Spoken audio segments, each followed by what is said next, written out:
Pregnant women को भी वो कहते हैं ना, आप पाकिस्तान रेलवे की किसी ट्रेन में सफ़र करा दें तो उम्मीद काफ़ी है कि वो भी जो है ना किसी बेबी को जन्म ज़रूर दे देगी। समुंदर के अंदर है जी।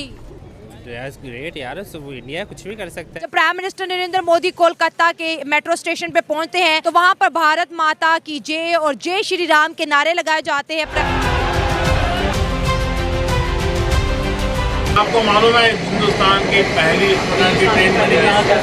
आपको ये भी पता है कि उस ट्रेन में पहले मुसाफिर आप हैं। इंडिया देख लें किधर चला गया। आप अंडर वाटर की ट्रेन की बात करें, अभी कुछ अरब डॉलर की, 50-60 अरब डॉलर की, इससे ज्यादा अरब डॉलर की इन्वेस्टमेंट सऊदी अरब कर रहा है इंडिया में, पाकिस्तान में नहीं कर रहा। पाकिस्तान ऐसी ट्रेनें कब बनाएगा? इस तरह से इंडिया ने ट्रेन्स बनाई हैं। आज से 100 साल बाद क़यामत आएगी ना, क़यामत से 2 दिन पहले ये सब कुछ बन जाएगा। कोलकाता के अंदर जो ये अंडर वाटर ट्रेन का एक इनिशिएटिव लिया गया, आई थिंक इंडिया की जो रेलवे की सर्विसेज हैं वो ऑलरेडी बहुत ज्यादा हाईली जो है वो कमेंडेबल है। सूरज की तरह चमक रहे हैं, फौलाद की तरह पावर दिखा रहे हैं और तरक्की में अमेरिका को भी पीछे छोड़ दिया। IMF की रिपोर्ट के मुताबिक इस पूरी दुनिया में कोई भी ऐसा मुल्क नहीं है सवाई इंडिया के जो 8.4% की रेशो से आगे बढ़ रहा जो है वो शुरू हो गया है। ये पहली अंडर वाटर मेट्रो जिसकी तस्वीरें हम आपको दिखा रहे हैं और यहाँ आप देख रहे हैं कि ये अब हम हुगली नदी से 16 मीटर डीप डाउन झंडा लहराते हुए इस अंडर वाटर मेट्रो का सफर किया गया, आपस में बातचीत करते हुए। Prime minister Narendra Modi inaugurate India first under water metro train. और इस उद्घाटन के साथ ही भारत,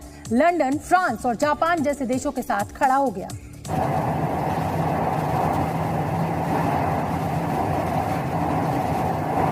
इनको मैं आज एक ऐसी चीज दिखाने लगा, मुझे नहीं लगता कि इन्होंने कभी देखी होगी वो चीज। या अल्लाह, अब ये ऐसा क्या दिखाएगा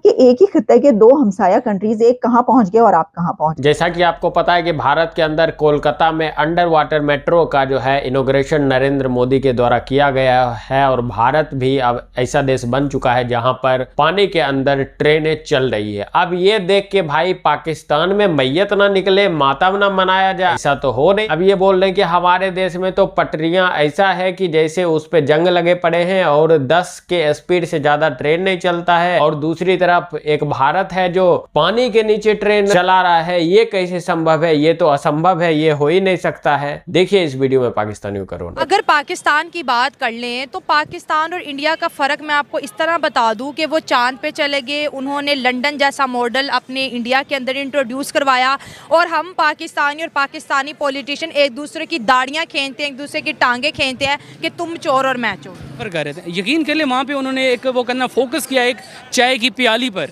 उन्होंने फोकस रखा उस प्याली पर। तो वो जो चाय की प्याली वो इतनी स्टैट थी कि I don't know at all उसकी स्पीड क्या थी, but it was so speedy. And वो जो चाय में जो प्याली में जो चाय है वो कहते ना, वो ज़रा सी भी लग्जिश नहीं थी उसमें, कोई वो शेक नहीं कर रही थी। और यहाँ पे मैं आपको कहूँ कि अगर एक प्रेग्नेंट वुमेन को भी वो कहते ना, आप पाकिस्तान रेलवे की किसी ट्रेन में सफ़र करा दें तो उम्मीद काफ़ी है कि वो भी जो है ना किसी बेबी को जन्म ज़रूर दे देगी। तो इतनी हालात ख़राब हैं, अल्लाह ताला रहम करे। तो इंडिया जो है वो अब एशिया का टाइगर, जो इकोनॉमिक टाइगर, वो बनने जा रहा है। और वो बनने जा रहा है सिर्फ और सिर्फ नरेंद्र मोदी की सरबराही में या उसकी लीडरशिप में बनने जा रहा है। नरेंद्र मोदी को अगर आप पढ़े ना तो गुजरात में जब इसने पहली दफ़ा रतन टाटा को इनवाइट किया था और उसने ऑटो इंडस्ट्री का जो है सबसे बड़ा हब वो उसने वहाँ पे स्टार्ट करवाया था। अब रतन टाटा जो है वो नहीं आता था, उसकी रीज़न ये थे कि मैं अगर आपके पास आता हूँ ना तो आपकी तो लीगल फॉर्मेलिटीज़ इतनी हैं कि मुझे तो यहाँ पे साल लग जाएंगे आपकी लीगल अप्रूवल लेने के लिए। तो उसी ज़मीन पे जहाँ पे उसने वो ऑटो इंडस्ट्री जो है वो स्टार्ट करवानी थी, उसी जगह पे उसने बुलाया था रतन टाटा को। और जितनी लीगल अप्रूवल फॉर्मेलिटीज़ गुजरात की, वो सारी की सारी एक साइन शुदा फाइल में वो लेके आया था कि आपने सिर्फ यहाँ पे आके काम करना है। ये उसका माइंड सेट है, क्योंकि नरेंद्र मोदी की अगर आप लोग उसकी बायोग्राफी का मुताला करें ना तो बड़ा क्रिएटिव माइंड था। हाँ, ना तो वो इंजीनियर नहीं था, ना वो IT स्पेशलिस्ट था, लेकिन ओवरऑल एक क्रिएटिव माइंड था उसके अंदर, जिसमें वो डेवलपमेंट या न्यू मॉडल्स पे वो बड़ा बिलीव करता था, यकीन रखता था, जिसकी वजह से आज वो इंडिया को इस स्टेज पे लेके जा रहा है। तो कोलकाता में आज अंडर वाटर जो है मेट्रो का इफ्तिताह कर दिया है इंडिया के प्राइम मिनिस्टर नरेंद्र मोदी ने। जो कि 520 मीटर है, और ये 520 मीटर का सफर जो है वो सिर्फ 45 सेकंड, विद इन 45 सेकंड जो है वो कवर करेगी। क्या कहना चाहेंगे आप इस पर?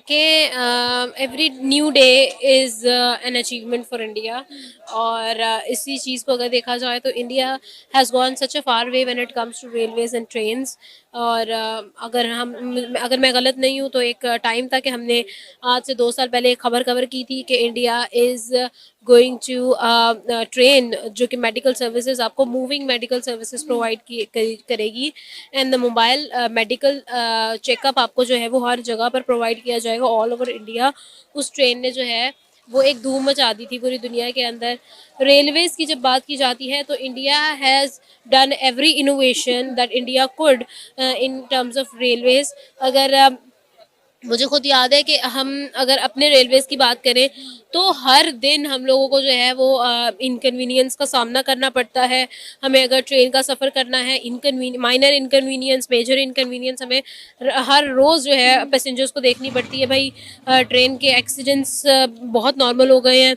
अगर हम पटरियों की बात करें तो कोई एक, अगर आप मुझे 1 मीटर का एक टुकड़ा दिखा दें जहाँ पर आपको जंग नज़र ना आए पटरियों पर, तो मैं जिम्मेदार हूँ इस चीज़ की। ये तो 1902 के बनी हुई कह लें कि रेलवे लाइंस है, वो कहते हैं ना अंग्रेज जो छोड़ गए थे ये वही है, हमने तो रेलवे पे कोई काम ही नहीं किया ना। भारत में क्या फर्क है हम में और भारत में कि आज उन्होंने अंडर वाटर मेट्रो की इनॉग्रेशन कर दी है, पहली भारत की अंडर वाटर मेट्रो। बेसिक यही है ना कि भारत में ये है कि अपने लोगों को मौका दिया जा रहा है, जो आपके रिसोर्सेज हैं, आपके जो वसाइल हैं उनको इस्तेमाल करके, और फिर अपनी ही मैन पावर को आप इन्हेंस कर रहे हैं। यहाँ पे अपनी मैन पावर भी नहीं इन्हेंस हो रही और अपने जो रिसोर्सेज हैं उनका यूज़ भी नहीं हो रहा। हमारे अभी भी वो पटरियाँ, फटी हुई पटरियों पे हम लोग जो है वो अपनी ट्रेन चलाते हैं, तो उस चीज़ में भारत आगे कैसे निकल गया और हम क्यों पीछे रह गए?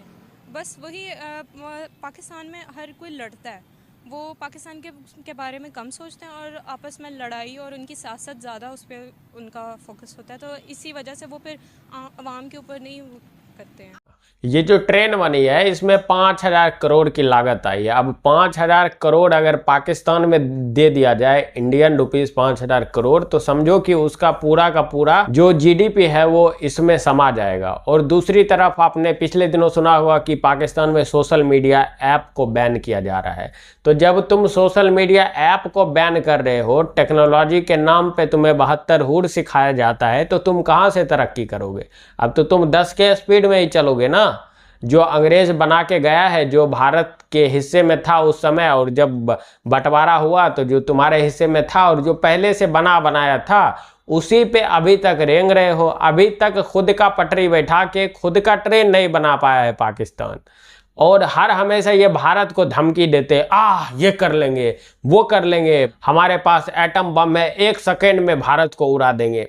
पहले जाके थोड़ा ज्ञान अर्जित कर लो, थोड़ा टेक्नोलॉजी के बारे में सीख लो, क्या होता है टेक्नोलॉजी, फिर जाके बमबारी करना, ठीक है। बाकी आप इन पाकिस्तानियों पर क्या बोलना चाहते हैं, और भारत में जो फर्स्ट मेट्रो बनी है जो अंडर वाटर चल रही है उसके बारे में आपकी क्या प्रतिक्रिया है, नीचे कमेंट करके बस बताइएगा। चलिए मिलते हैं आपसे अगली वीडियो में। जय श्री राम।